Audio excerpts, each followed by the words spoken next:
اوعى تستعمل التكست انيميتر. دي اول حاجة بتيجي في بالك اول ما بتشوف تكست في الستوري بورد. الحقيقة انا معاك، هو مش مرتب ومش يوزر فريندلي خالص، واتمنى ادوبي تبص له بعين الرأفة الفترة الجاية، لان هو واحد من اهم التولز، والنهاردة هنستعمله عشان نعمل الافكت اللي قدامنا ده. بس قبل ما نبتدي نعمل السامبل بتاعنا، تعالى نتكلم على التكست انيميتر شوية ونحاول نفهمه بشكل بسيط. الحقيقة هو من أهم التولز الموجودة في الأفتر إفكت، وبكل سهولة تقدر تعمل بيه complicated text animation أو أنيميشن معقد بشكل ما للتكست، خاصة لو عندك تكستات كتير في البروجكت بتاعك، فبسهولة تقدر تنقل الأنيميشن من تكست لتكست. يلا بينا دلوقتي نبتدي نشرحه كده بشكل بسيط قبل ما نبتدي في الإكزامبل بتاعنا. فتعالى نروح نعمل بروجكت جديد ونكريت كومبوزيشن جديدة. طبعا مقاسنا المعروف ال 1920 في 1080، 25 فريم بير سكند، وخليها في البداية 5 ثواني عشان نشرح عليه. وبعدين نروح نكريت تكست سواء من التول بار فوق هنا او ان احنا ندوس كنترول تي ونكليك في المكان اللي عايزين نكتب فيه ونكتب After Effects.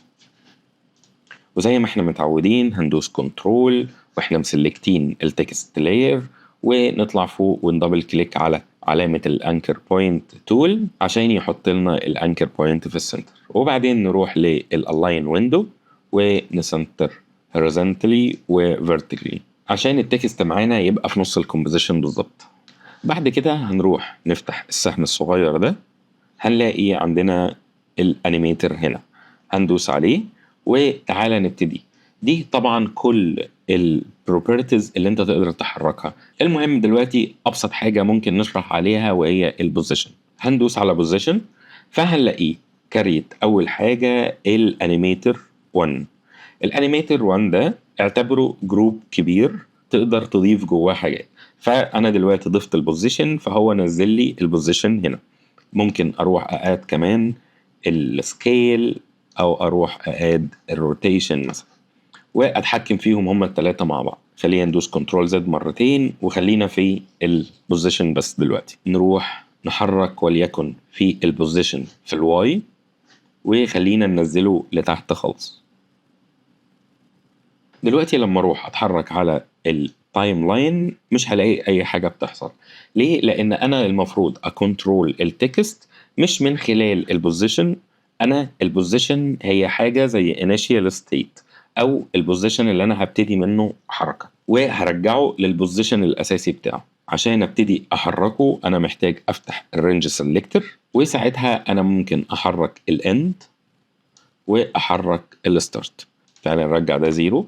الاند والستارت لو انا جيت بصيت كده عملت زوم شويه على التكست هلاقي ان في خط كده في اول التكست وفي اخر التكست ده خط. ده بالنسبه لي اول لاين ده هو ده الستارت بتاعي اللي بيتحرك، وده الاند بتاعي اللي بحركه. نرجعه 100 تاني ونرجع بده بره الكومبوزيشن، وكده انا بحرك الستارت.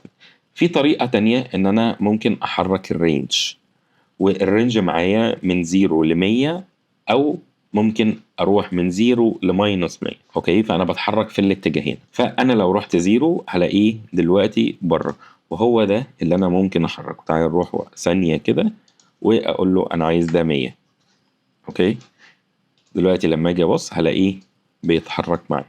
انا عندي دلوقتي حاجة التكست، انا خدت بالي ان هو بيحركهم باي كاركتر. يعني كل ما اللاين ده بيجي عند حرف بيبتدي يحركه من تحت لفوق، وما بيبتديش يتحرك الا لما الحرف الاولاني بيبطل حركة. بس انا مش عايز اعمل كده، انا عايز اعمل حاجة زي اوفرلاب ما بينهم، بمعنى ان انا عايز الحروف كلها تتحرك مع بعض مش في نفس الوقت، بس بفريم او 2 أو 3 يبقى فيه سموثنس في الحركة.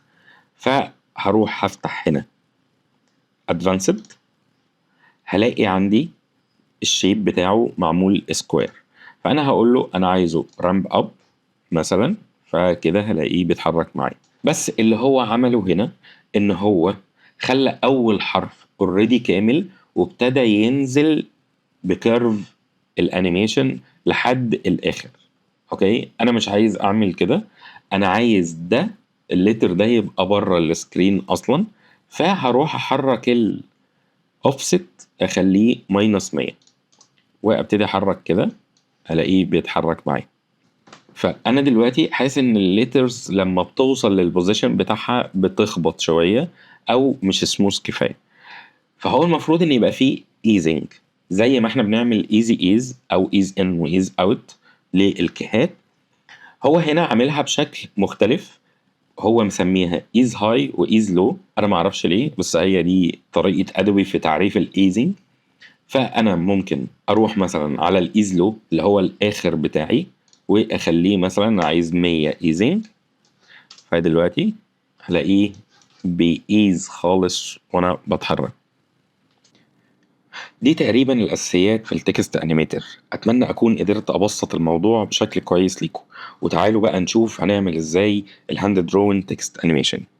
فنروح نكريت نيو بروجكت، وفي النيو بروجكت نكريت كومبوزيشن جديده من هنا تبقى مقاسها 1920 في 1080 25 فريم بير سكند والخمس ثواني بتوعنا، واقول له اوكي. وبعد كده اروح اكريت تكست، وزي ما اتفقنا انا اقدر اكريت تكست من التول بار هنا بان انا اضغط على التكست تول، او ان انا ادوس كنترول تي فيخليني امسك التول واكليك هنا مثلا واكتب افتر وادوس انتر افكت. اوكي، وما ننساش ندوس كنترول ونعمل دبل كليك على الانكر بوينت تول، وبعد كده نالاين التكست بتاعنا في نص الكومبوزيشن. زي ما اتفقنا احنا هنستعمل التكست انيميتر، فهنروح على انيميت، وانا عايز احركه في البوزيشن، وعايز ااد كمان الروتيشن. فهدوس هنا على اد واقول له ان انا عايز property روتيشن، وعايز اد كمان السكيل بتاعه. بس المره دي انا مش هحركه بالطريقه اللي احنا حركنا بيها التكست الاولاني، انا هحركه بان انا استعمل وجل. فهروح على سيلكتور واقول له ان انا عايزه وجلي. اوكي، لو عملت بلاي طبعا مفيش اي حاجه هتحصل لان انا لسه ما غيرتش اي حاجه في القيم دي. فتعالى مثلا نغير البوزيشن في الواي -10، والسكيل خليه 110، والروتيشن مثلا وليكن 5 degrees. دلوقتي لو انا حركته هلاقيه بيعمل ويجل لكل كاركتر منفصل لوحده. تعالى بقى نقفل التكست انيميتر ده، انا مش محتاجه. وبعدين نروح بقى نقاد رافن ايدج، فهنسلكت اللاير بتاعنا ونروح لافكتس ستايلايز واقول له رافن ايدج. سيبه زي ما هو، هنغير بس الشاربنس نخليها 3 مثلا. ودلوقتي انا عايز احرك الايدج ده، لو انا عملت زوم كده هلاقيه بص عمل رافن للايدج بتاع التكست بتاعي. فانا دلوقتي عايز احركه. الطريقه الطبيعيه في ان انا احركه في ان انا احرك الايفالويشن بتاعه، بس الايفالويشن بيتحرك بشكل ناعم. بس لو رحت للسيد كل ما هغير السيد هلاقيه بيجامب على بوزيشن جديد مش بالشكل ناعم. فهروح ادوس الت واكليك على الستوب ووتش دي، واروح في الاكسبريشن واكتب تايم استريكس اللي هي فيه بالنسبه للاكسبريشن 12 مثلا. دلوقتي لما احرك هلاقيه بيتحرك بشكل سنابي شويه او بيتحرك بشكل متقطع اكتر. كده انا خلصت اول تكست بالنسبه لي. تعال نروح بقى نفت اب 100% وندوبليكيت التكست ده ونشيل الرافن ايدج ونحط عليه تريبلنت ديسبليس. والتريبلنت ديسبليس هتلاقيه موجود في قائمه افكتس ديستورت، هنلاقيه تريبلنت ديسبليس تحت. وتعالى نقفل ده عشان نشوف التكست، هلاقيه عمل المنظر ده. خلي مثلا ده 10 الديسبليس 10 والسايز مثلا 80 او 70. واروح هنا ادوس على السهم اللي هو الكيرفد ارو ده، السهم المتني ده هيقلبه لي اوتلاين، وازود الاوتلاين بتاعه ل5 مثلا او 6. ودلوقتي انا عايز احركه برضو، فبدل ما احركه من الايفالويشن هيعمل لي نفس الحركه، لا انا مش عايزه يبقى ناعم كده. فهروح في الايفالويشن اوبشن برضو وادوس الت واكليك على الستوب ووتش واكتب تايم في 12 برضو وادوبليكيته تاني. وقبل ما نروح بقى نشوف هنعمل ايه في اللاير ده، تعالى نشرح حاجة كده صغيرة في التريبلنت ديسبلايز. والتريبلنت ديسبلايز معتمد في شكل أساسي على النويز فانكشن، والنويز فانكشن هي عبارة عن ويفز. والويف دي تعالى نفتحه كده عشان نشوف. هو بيعمل لي ويف كده.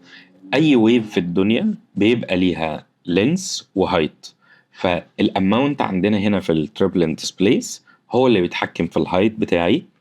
خلاص، قد ايه الموجة دي عالية، والسايز بتاعها هو بيتحكم في المسافة اللي ما بين التب والتب. يعني لو جيت غيرت السايز هلاقي المسافة ما بين التب دي والتب دي عمالة تزيد.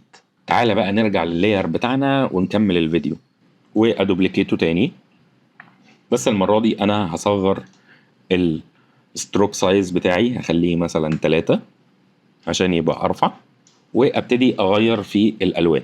عشان ابتدي اغير في الالوان انا هروح اجيب الالوان بتاعتي انا مجهزها واقول له اوكي. اوكي، اروح اخد اللاير احطه فوق في الكومبوزيشن بتاعتي. تعالى نقفل دول الاول ونمسك التكست، ولو دوست كنترول تي عشان امسك التكست تول تاني فاسلكت كلمة افتر بس، واروح اعمل دبل كليك على الكلر اللي جنب فل في التكست بانل، وبالاي دروبر اختار اللون الاخضر مثلا واقول له اوكي، واسيب اللي تحت ابيض. وبعدين الستروك هروح اغيره للدارك بلو، وهنا برضو هروح اسلكته واغيره من هنا دارك بلو، وبعدين اعمل رايت كليك واقول له انا عايز نيو سوليد، والنيو سوليد اخلي لونه اللي هو البيبي بلو او اللون الازرق الفاتح، واعمل له دراج لتحت. تعالى بقى نقاد حبة افكتس كده عشان نوصل لللوك والفيل بتوع الهاند دروين او التكست اللي مرسوم بالايد. نعمل رايت كليك ونقاد سوليد جديدة خليها لونها ابيض. اوكي، واشدها تحت هنا واحط عليها فراكتال نويز.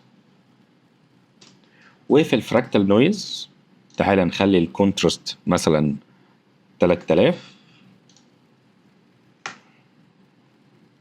ونزود الكونتراست هنا. انا عايز حبة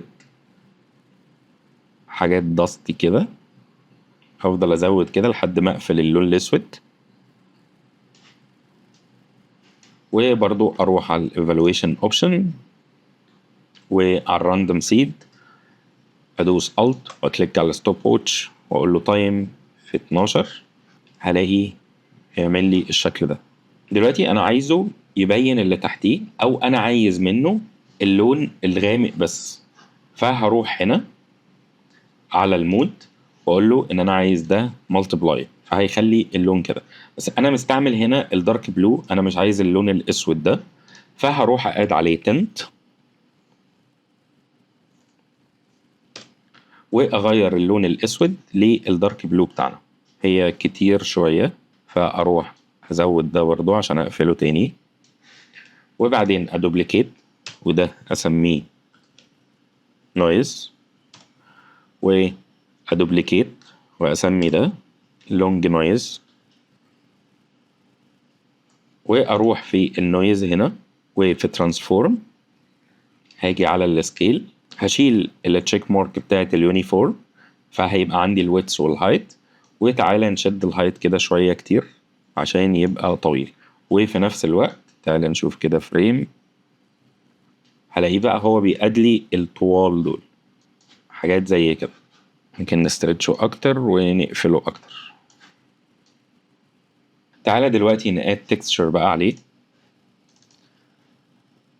ونجيب البيبر تكستشر دي ونعمل لها امبورت ونشدها فوق خالص عليهم وندوس اس ونسكيلها على قد الكومبوزيشن بتاعتنا، وبعد كده اعمل لها ملتبلاي عشان ياخد الدرجات الشادوهات اللي فيها بس، فيديني افكت الورق شويه.